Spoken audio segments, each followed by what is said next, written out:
மாநாடுக்கு கோவை புறநகர் வடக்கு மாவட்ட செயலாளர் வி ராஜ்குமார் அவர்கள் அழைக்கிறார். அனைவருக்கும் வணக்கம். கள்ளழகர் ஆத்துல இறங்குனா சித்திரை திருவிழா, நம்ம வெற்றி தலைவர் மதுரை மண்ணில் இறங்குனா அது அரசியல் திருவிழா. கூட்டம் கூட்டினவெல்லாம் தலைவனாக முடியாதுன்னு சொல்லுவாங்க. ஆனா இது கூட்டம் இல்ல, இது படை, நம் வெற்றி தலைவரின் போர் படை. இங்க கேட்கிற சத்தம் கூச்சல் இல்ல, இந்த சத்தம் போர் முரசு கொட்டும் சத்தம். கேக்குதா சார்? கேக்குதா? என்னெல்லாம் அவதூறு பேசுறீங்க? எங்க தலைவர் கட்சி ஆரம்பிச்சப்ப என்ன கேட்டீங்க? விஜய்க்கெல்லாம் அரசியல் தெரியுமா? அவருக்கு தெரியாதுன்னு சொன்னீங்க. உண்மைதான், உங்க அரசியல் அவருக்கு தெரியாது. ஏன்னா அவருக்கு ஊழல் பண்ண தெரியாது. பொய் வாக்குறுதி கொடுத்து மக்களை நம்ப வச்சு ஏமாத்த தெரியாது. அது மட்டுமல்ல, சொந்த குடும்பத்தை காப்பாத்த மாநில உரிமையை அடமான வைக்கும் சுயநலம் அவருக்கு தெரியாது. இந்த மோசமான அரசியல் எங்க தலைவருக்கு சத்தியமா தெரியாது, தெரிய வேண்டிய அவசியமும் இல்லை. மக்களுக்கு உண்மையா நல்லது பண்ணுங்கிற எண்ணம் இருக்குல்ல, அந்த அரசியல் மட்டும்தான் தெரியும். அதை தான் செய்ய போறாரு. பார்க்க தானே போறீங்க. மதுரையை மீட்ட சுந்தரபாண்டியனை பத்தி படிச்சிருப்பீங்க. நாளைக்கு தமிழ்நாட்டை மீட்க போகும் சுந்தரபாண்டியன் இதோ. ரொம்ப அடிப்படையான கேள்வி, தமிழ்நாட்டை ஏன் மீட்க வேண்டும்? இந்த திமுக அரசை ஏன் வீட்டுக்கு அனுப்ப வேண்டும்? முதல் காரணம் திராவிட கட்சிகளின் தோல்விகள். இங்க நான் ரொம்ப கவனமா பேசுறேன். திராவிட கட்சிகள் தமிழ்நாட்டுக்கு எதுவுமே செய்யல நான் சொல்ல வரல.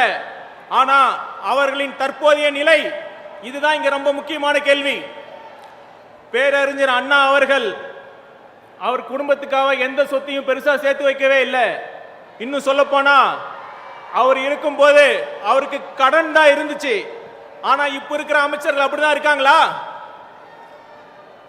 மறைந்த நகைச்சுவை நடிகர் விவேக் ஒரு படத்துல டான் மாதிரி வந்துட்டு ஏரியா பிரிப்பாரு. உண்டு, செகண்டராபாத் எண்டு, சித்தூர் டிபார்ட்மெண்ட் உனக்கு, டிரான்ஸ்போர்ட் டிபார்ட்மெண்ட் எனக்கு. இதற்கு திமுகவை நம்பினா கண்டிப்பா நட்டாத்துல தான் விட்டுட்டு போயிடுவாங்க. ஒன்னே ஒண்ணு மட்டும் சொல்லிக்கிறேன். போன வாரம் ஒரு முக்கியமான அமைச்சர் வீட்டில் இடி ரைடு, இன்னும் 2 இடி ரைடு நடந்தா என்ன ஆகும் தெரியுமா? நேத்து கருப்பு பலூன், இன்னைக்கு மோடி வருவது தமிழ்நாட்டுக்கு பெருமை. நாளைக்கு பாஜகவுடன் கூட்டணி ஆட்சி தமிழ்நாட்டுக்கு தேவைன்னு சொன்னாலும் சொல்லுவாங்க.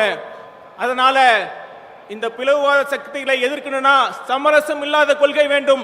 அதற்கு தமிழக வெற்றி கழகம் மட்டுமே ஒரே நம்பிக்கை என்று கூறிக்கொள்கிறேன். இறுதியா ஒன்னே ஒன்று மட்டும் சொல்லிக்கிறேன். நம்ம தளபதி அவர்கள் பண்ணது மிகப்பெரிய தியாகம். அவர் நினைச்சிருந்தா இன்னும் 15-20 வருஷம் ஈஸியா ரொம்ப படம் நடிச்சுட்டு படம் பண்ணியிருக்கலாம். அதெல்லாம் விட்டுட்டு வராருன்னா ஒரே காரணம் தான், அவருக்கு எல்லாம் கொடுத்த அந்த தமிழ் மக்களுக்கு ஏதாவது செய்யணுங்கிறதுக்காக தான். நாமெல்லாம் அவர் பின்னாடி நிக்க வேண்டாமா? நாமளும் ஒரு தியாகம் பண்ணணும். பெரிய தியாகம் இல்ல, சின்ன தியாகம் தான். நாம பண்ண வேண்டிய தியாகம் 1000 ரூபாய். தேர்தல் சமயத்தில் ஓட்டுக்காக காசு கூட வராங்கல்ல, அந்த 1000 ரூபாய். 5 வருஷம் ஆட்சிக்கு 1000 ரூபாய் நீங்க கணக்கு போட்டு பாருங்க, ஒரு நாளைக்கு 50 பைசா தான் வரும். தயவு செய்து நம் மக்களுக்காக, உங்களுக்காக, உங்க பிள்ளைகளுக்காக, நம் நாட்டின் எதிர்காலத்திற்காக அந்த 50 பைசாவை தியாகம் செய்யுங்கள். நிச்சயமாக தளபதி ஒரு சிறந்த மக்களாட்சியை தருவார் என்று கூறிக்கொண்டு இந்த வாய்ப்புக்கு நன்றி கூறி விடைபெறுகிறேன். நன்றி, வணக்கம். வெற்றி மாநாடுக்கு கோவை புறநகர் வடக்கு மாவட்ட செயலாளர் வி ராஜ்குமார் அவர்கள் அழைக்கிறார்.